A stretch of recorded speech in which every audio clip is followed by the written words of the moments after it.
there are actually going to have the virtue of getting out there and doing things.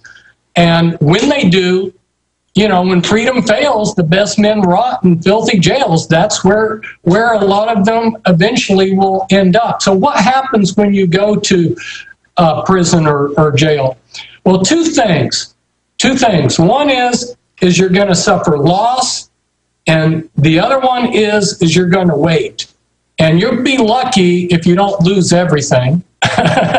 And how long you wait, you don't know, because generally when you first get incarcerated, they don't tell you how long you're going to be in there, and you haven't been sentenced. So as far as you know, you could be in there the rest of your life or die in there. So even a week in a jail can seem like a very long time. So that's what I would forewarn people about, because a lot of people, when they get into jail, they start stressing that they're losing stuff, and they start stressing that they don't know how much time they're going to be incarcerated. Let it go. You know, it is what it is, and make the best of it and accept it. The best thing that can happen to get you through the time is to accept the reality that you've been incarcerated and start making the best of it. If you mentally fight the thing, you just go through paroxysms of torture. Accept what's happened and then move on in life and make the best of it. And that's what we have to do. We have to take the good with the bad and make the best of it, like you've been trying to do with your show, you know. I really love a lot of the things that you've done. I like your T-shirts that you're advertising, because I think part of the solution is we've got to laugh. You know, I mean, you've got tyranny, legalized freedom T-shirt. You know, that's humorous. That's part of the answer. You know, I hope your listeners out there buy these kind of things and walk around and, you know, get some chuckles. Well, I think what you're getting at here is don't let it crush your spirit, and use it as a learning experience, and feel sorry for the people that are in there feeding you GMO and soy-based food and enjoying your pain, because they are hurting themselves, hurting their soul, literally tying heavy weights and chains around themselves in God's eyes, and really weighting themselves down for the drop into Hades. But it's one thing to imagine it. You have lived through it, Fritz. You lost a lot of weight. Why is that?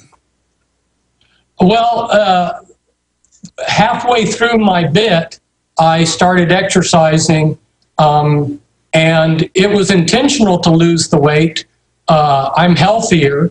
I've been exercising for the last 5 years on a regular basis. So I'm actually healthier than when I went in. That's one of the advantages. Like I say, I took the time that I had to do, and I used it for good. While I was in there, I spent 5 years teaching GED. I got high school GED diplomas for a lot of the guys. I was using my time productively. And that's one of the things that I want to encourage people to do is you know, we've just got to take the cards that we've been dealt and do the best we can with them. And of course, they're trying to deal us the worst cards that they can. But hey, it's not over until the fat lady in God's choir sings, you know? Well said. So, no, please continue. Well, I think you and some of the other people out there that are doing what you're doing are examples of what needs to be done, and that is, you know, you're trying to make people self-sufficient, get people to think for themselves, get people to quit being a sheeple and think for themselves.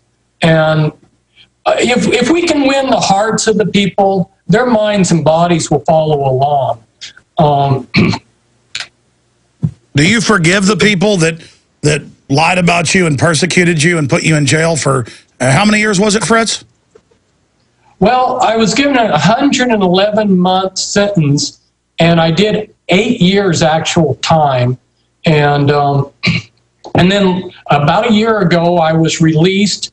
I was out for 3 months, and then for no reason, at least they never gave me any specific reason, they just rearrested me and held me on a marshal's hold under investigation for another 2.5 months and never charged me with anything.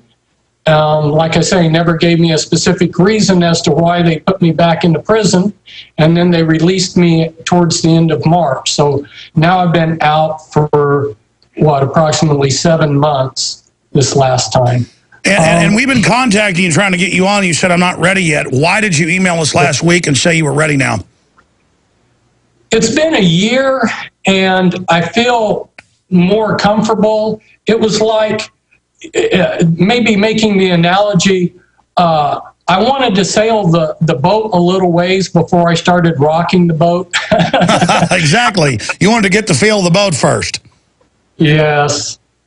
All right, let me read some quotes here. I think it was Johann Goethe that said it, because it's got 2 quotes there and his name under it, and it's at a university, but we're checking it. Correct us if we're wrong. He said both, none are more hopelessly enslaved than those who falsely believe that they are free. That's a take off the Bible of, has eyes but still cannot see.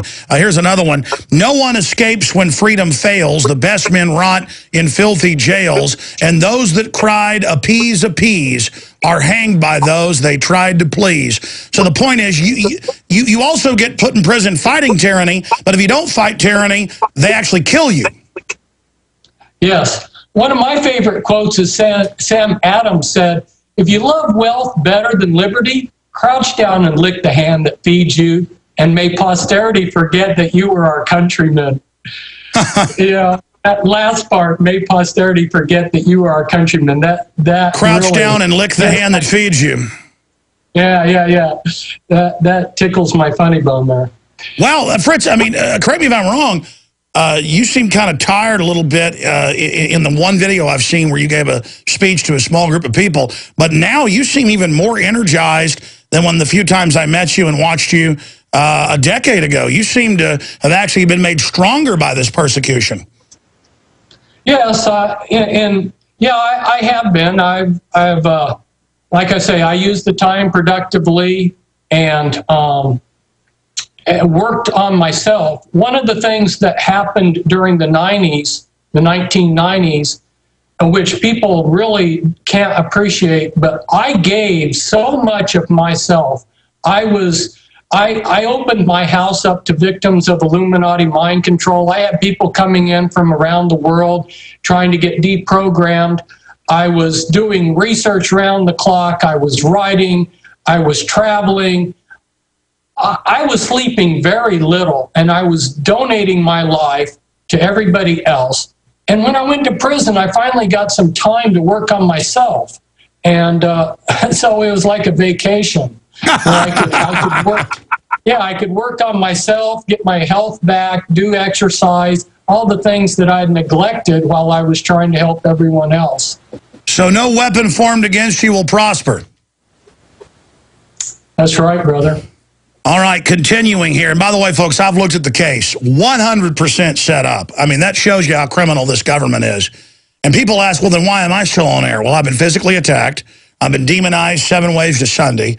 National TV, grassroots, you name it, total COINTELPRO. I've been threatened, and I've just put it in God's hands. That's A, your prayers, B. But C, I'm so high profile, from their view, they don't want to highlight everything I've said, put 1,000 exclamation points behind it. But I'm not stupid. I know that if God wasn't there protecting me, I would already be dead. But it's kind of like the sports analogy. They tell you, go 110% every play in football, or you've got a much better chance of getting hurt. It's when you don't go 100% or 110%, you get hurt every time. And my view is, look, I'm in, point of no return. It's actually a good feeling. Commit to it. Whatever happens, you know what? I tried to be the best person I could, and that's why I'm still alive and still here. And it's a fight between good and evil. There's a lot of good people in government who are compartmentalized, and some of us have got to put our nails on the chalkboard to wake them up. Because as Mark Twain said in the beginning, a patriot's a scarce man, hated and feared and scorned and brave. But in time when the cause succeeds, the timid join him, because then it costs nothing to be a patriot. We've got to hit that barbed wire. Fritz, I want your perspective on this, and the time we have hit a few other issues. We'll have you back soon while you're here. But why do you think I'm still alive and still around? Because I 100% know I'm for real. I 100% know we're bearing good fruits overall. I'm not perfect. I look back sometimes in horror at what I've done. Why do you think I'm still around? They don't think that we're going to make that big of a difference. I used to ask myself why they made attempts on my life, but you know, and I blame God for having rescued me through those attempts. But then why didn't they continue to persist? I think because they, on the one hand, they're like, okay, let these people do what they want. You know, and I'll be frank here, you know, when people come online and go to your site, they're identifying themselves to the New World Order, that they're opposed to the New World Order, you know? So they've been tagged, they've identified themselves as... I agree, they're using it as a gauge, and so that's why I say, good, put my name on the list, the top of the list. You know, this is about us coming out in the light and saying, so what if vampires put me on a list? We're putting you guys on list. We've got to get past their intimidation. Right, exactly.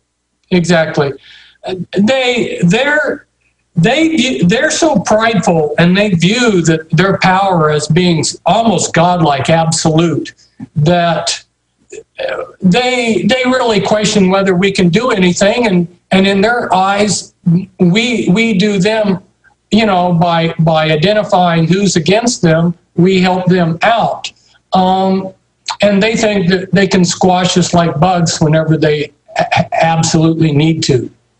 I have noticed that's the one big weakness of the Illuminati, is they are insanely arrogant on power trips, almost to the point of being kind of mentally retarded. I mean, they really are pathetic, because I see how the system destroys its own people. I've seen, just from my own dead reckoning, that statistically it's more dangerous to serve them than to fight them. Have you noticed that anomaly? Oh, your words are 100% correct. That's why these people wanted out of the Illuminati. It's not a fun place. You might think, well, you know, because I've bumped into some people that have told me, Fritz, I'm watching this thing from the sidelines, and I want to be on the winning team, and it looks like the Illuminati is going to be the winning team, so that's who I'm going to go with. No. They don't realize the pain and what you give up to be on that side. Exactly. It's such a scam. Stay there. Let's talk about that. I mean, you don't make a deal with the devil, folks. Even if you think you got a deal, it's not a deal. That's the sound of your door being kicked in by an intruder with a single kick. That's the sound of the same door now protected by the Door Sentinel at mysafedoor.com. Go to mysafedoor.com right now and watch the amazing video. At mysafedoor.com, you'll learn how to turn your home into a fortress with the Door Sentinel. 16 kicks later, and the Door Sentinel is still holding strong. mysafedoor.com. That's mysafedoor.com. We want to know, how do you use WebEx? When I travel, I use WebEx for face-to-face meetings with clients online. We share documents and presentations, and they know even though I'm not in the office, I'm always available to them. WebEx is awesome. Connect online and share what's on your computer screen with others. Anytime, anywhere. On their desktop, on their laptop, or mobile device. Go to webex.com right now and try WebEx free. WebEx from Cisco. WEBEX.com.